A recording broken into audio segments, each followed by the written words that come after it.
आप सभी को जय मसीह की। प्रभु को मैं धन्यवाद देता हूं प्रभु की दया के लिए जो पिता ने आज की सुबह हमारे जीवन में दिया। मेरे साथ पढ़ सकते हैं गिनती की पुस्तक उसका 12 अध्याय उसका 1 पद। मूसा ने एक कूशी स्त्री के साथ विवाह कर लिया था, इसलिए मरियम और हारून उसकी उस विवाहित कूशी स्त्री के कारण उसकी निंदा करने लगे। प्रभु इस वचन के द्वारा हम सभी को आशीर्वाद दे। यहां पर मूसा के बारे में दिया गया है, वही मूसा जिसके माता पिता ने उसको 3 महीने तक छुपा के रखा, उसके बाद उसको नदी में बहा दिया और आगे चलकर फिरौन के घर में मूसा उनके बेटे के माध्यम से पहुंचा और मूसा का परवरिश फिरौन के घर में हुआ।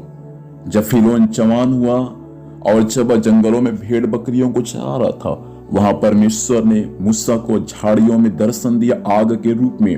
और उसके बाद मूसा क्या किया, सारे इस्राएलियों को मिस्र देश से बाहर निकालकर उनको कनान देश को ले जाने के लिए निकल पड़ा।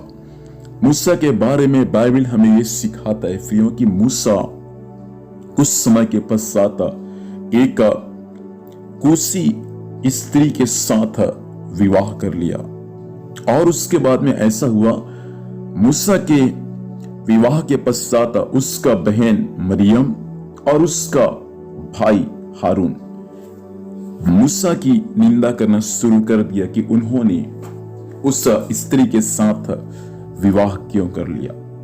और उसके बाद में 2 पद में ऐसा लिखा हुआ है, यहोवा ने केवल मूसा ही से बात किया और उसने हमसे बात नहीं किया, उनकी यह बात परमेश्वर ने सुन लिया है। और उसके बाद वचन में ऐसा हुआ कि ये हारून और मरियम अपने भाई का जब निंदा किया, अपने भाई का जब ठट्ठा उड़ाया, प्रभु ने उनकी निंदा को, उनकी अपमानजनक बातों को स्वर्ग से सुन लिया। उसके बाद में 9 पद में लिखा है, परमेश्वर का कोप उन पर आ भड़क उठा। उसके बाद 10 पद में लिखा है कि मरियम जो है मूसा की बहन, वह हीम के समान श्वेत हो गई, अर्थात मरियम को कोढ़ हो गई। याद रखना, आप इस वचन के अनुसार मैं यह बातें आपको सिखाना चाहता हूं। आप यदि किसी भक्त का निंदा करते हैं तो आप किसी भक्त की निंदा नहीं करते, परंतु आप परमेश्वर की निंदा करते हैं। यदि मूसा का निंदा करने वाला उसका भाई और बहन, मरियम को परमेश्वर ने स्वयं कोढ़ी बना दिया। परमेश्वर ने ये नहीं सोचा कि ये मूसा की बहन है। याद रखना, आप किसी का निंदा करेंगे, चाहे पासवान की निंदा करे या विश्वासी का या किसी और का निंदा करे, प्रभु आपको यह नहीं देखेगा कि आप पास्टर का बहन है या उनके मम्मी पापा है या उसके और कोई रिश्तेदार है। प्रभु आपको ये नहीं देखेगा। लेकिन आप यदि वचन को जानकर यदि किसी अभिषिक्त का आप निंदा करते हैं, आप अपमान करते हैं, तो याद रखना, परमेश्वर का दंड जैसा मरियम पर आया वैसा आपके भी जीवन में आ जाएगा। मरियम के बारे में लिखा है, ओ हिम के समान श्वेत हो गई, ओ कोढ़ी हो गई, क्योंकि उन्होंने हालेलुया अपने भाई का निंदा किया था, अपने भाई का अपमान किया था। कितने विश्वासी लोग मुझे सुन पा रहे हैं, कितने दास भक्त लोग मुझे सुन पा रहे हैं जो एक दूसरे का निंदा करते हैं।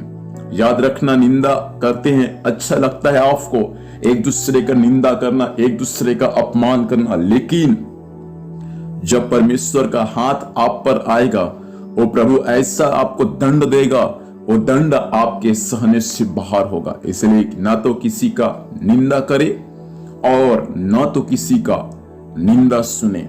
निंदा करना भी पाप है और निंदा सुनना भी पाप है। इसलिए प्रभु से प्रार्थना करें, प्रभु जीवन भर ना तो मैं किसी का निंदा करूं और न ही मैं किसी का निंदा सुनूं। प्रभु ऐसा आप मुझे बना दे। आइए प्रार्थना करेंगे। प्रभु से धन्यवाद देते हैं सुंदर समय के लिए। इस वचन के अनुसार परमेश्वर पिता सभी लोगों का जीवन होने पाए और वचन के अनुसार किसी का कोई निंदा ना करे, ना ही निंदा सुने। ऐसा ना हो कि उन पर मरियम के समान दंड आ जाए और वे कोढ़ हो जाए। सहायता करके वचन के अनुसार जीवन जीने में सहायता करें। आज दिन भर संभाल, स्वर्गीय सुरक्षा दे। जहां भी जाएंगे पिताजी, जाने आने में सहायता करना। सारा कार्य यीशु के नाम से सफल होने पाए। धन्यवाद प्रभु, आपने प्रार्थना सुना। यीशु मसीह के नाम से पिता सब आशीष को मांगते हैं, आमीन। प्रभु हम सभी को आशीर्वाद दे। आप सभी को जय मसीह की। Praise the Lord.